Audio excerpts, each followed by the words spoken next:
involucrado en este tema y en todos los hechos de corrupción investigados en la Argentina, es el querido Daniel Santoro, con quien vamos a charlar un ratito. Daniel, Paulo Vilouta y Gonzalo Prado por acá. ¿Cómo le va, caballero? Bien, muy bien. ¿Cómo están ustedes, Pablo y Bien, Gonzalo? Daniel, Un gusto. un abrazo muy grande, un abrazo muy grande. ¿Qué significa lo de Lázaro Báez para la justicia? ¿Qué significa Lázaro Báez para la sociedad argentina? Porque en estos días donde vemos tanta gente reclamando, yo decía hace un rato, bueno, entre otras cosas hay que reclamar por la guita que no está, que se llevaron algunos. Y acá hay un personaje casi emblemático de todo esto, ¿no? Sí, es un ícono de la corrupción en la obra pública durante el gobierno de los Kirchner, a los cuales Néstor y Cristina Kirchner le dieron contratos de obras públicas por 3.500 millones de dólares por obras que vos sabés muy bien, Pablo, no se terminaron, que tenían sobreprecios y que era parte de todo un circuito para lavar plata a través de los hoteles que construyó el mismo Lázaro Báez y que alquilaba, entre comillas, a la familia Kirchner. En el caso de la causa de la ruta del Hidro K, Sí. que es una de las causas de todo este circuito de la corrupción, no solo se trata de los 10 años de cárcel y que ahora tiene que volver ante el pedido del fiscal Mario Villar, tiene que volver a la cárcel para terminar de cumplir la condena, sino que tiene que devolver unos 200 millones de dólares Epa, como multa mira. por la operación de lavado de dinero, ¿no? Ah, qué Yo creo que, interesante esto que contás, pero cuando yo escucho que en Vialidad, en la que está muy comprometida la presidenta de la Nación, se habla de 87 mil millones de pesos, más lo que haya que modificar ahora por cuestiones de intereses, de inflación, Báez tendría que devolver 200 millones de dólares. sí, porque la ley de lavado de dinero dice que hay que pagar una multa que va desde del doble de 2 a 6 veces el monto de la plata lavada. Ajá. Así que es lo que tiene que terminarse ahora. Por eso hay una serie de embargos sobre los bienes de Lázaro Báez, quien ha aumentado su fortuna, pasó de ser un empleado bancario a aumentar su fortuna en 1.200%, teniendo una cantidad de propiedades increíbles con estancias que eran 20 veces la superficie de la capital federal, ¿no? Todo este imperio que había hecho, todo con dinero del Estado, ¿no? Por eso tiene que devolverse, tiene que volver esa plata al Estado, que a la sociedad, a todos nosotros, que es a quienes nos robaron, ¿no? Sí, sí, sí. Daniel, ¿vos crees que vuelve a la cárcel? Porque en algún momento, no sé si era un tema de salud o no sé qué sainete, pero este hombre está ahí, vi unas fotos hermosas de la casa del ascensor ahí en el Calafate, frente al lago argentino. Podrá volver a la cárcel, pero no es lo mismo cumplir en la cárcel que cumplir en tu casa, ¿no? Más allá que estés privado de la libertad. Claro, él estuvo ya preso 4 años, hasta que llegó Alberto Fernández y decían que eran presos políticos con prisiones preventivas en la cárcel de Seiza. Por eso se le reducen a los 10 que tiene. El fiscal del juicio, Mario Villán, pidió que vuelva para cumplir 6 años y 4 meses que le faltan.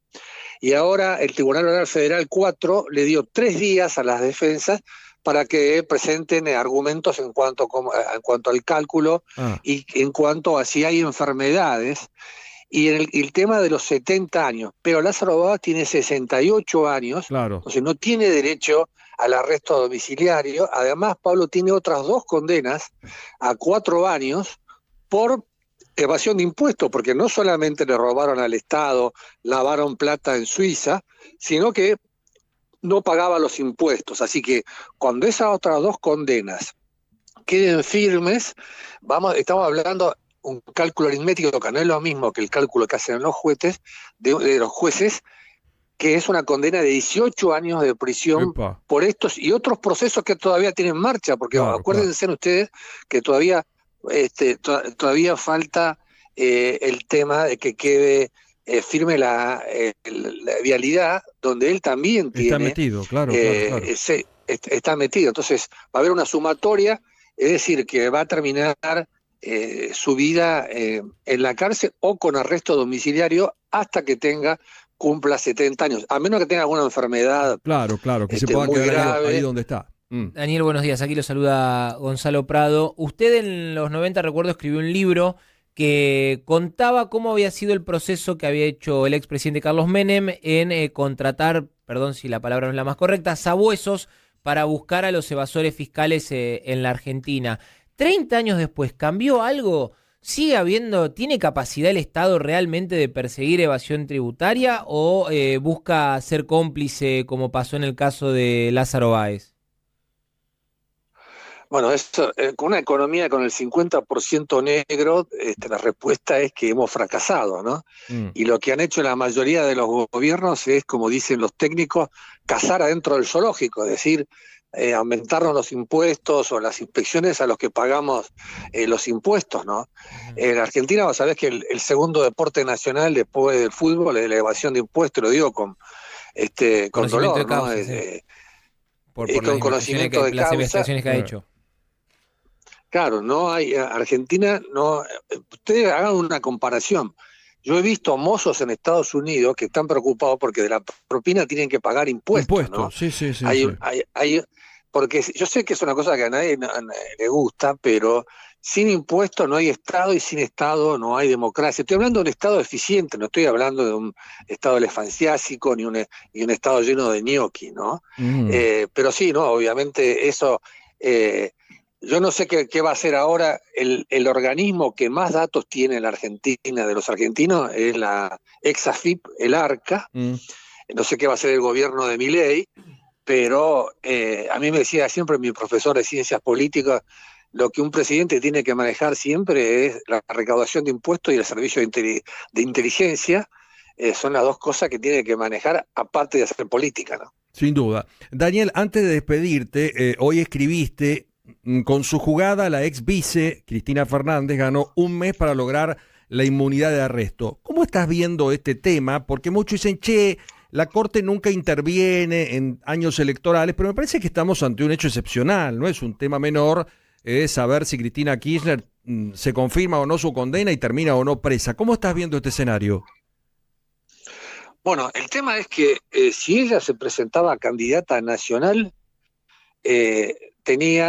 podría presentar su candidatura el 17 de agosto, y cuando presenta la candidatura, por la doctrina de la jurisprudencia de la Corte, ella tiene derechos y tiene inmunidad de arresto y el derecho a presentarse, porque la condena de ella a 6 años en vialidad es con una accesoria. La accesoria es la inhabilitación perpetua para ejercer cargos públicos. Claro.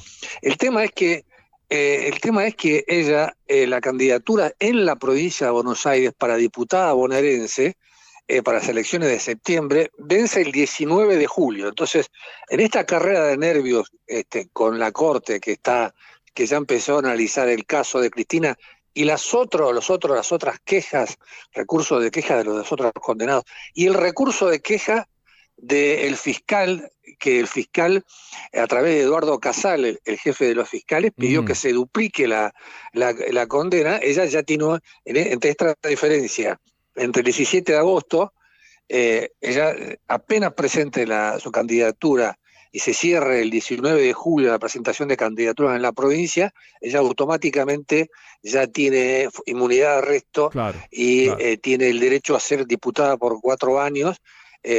Así que por eso es que hay una... Ella dijo, el argumento de Cristina es que se presenta para ayudar al peronismo, para que no pierda. Por vos, por la gente, sí. Que lo hace por el pueblo y todo esto, Sí, pero sí, también sí. está ganando un mes de tiempo en esta carrera de nervios, ¿no? Exacto, le faltó decir por la Corte. Daniel, querido, te mando el abrazo de siempre y gracias por atendernos, ¿eh? Un fuerte abrazo para ustedes. Chau. Un gusto escucharte. Daniel Santoro, que llevó a cabo muchísimo tiempo en la investigación en el caso de Lázaro Báez, y los 3 días definitivos que tiene la justicia para determinar si está en condiciones o no de volver a la cárcel.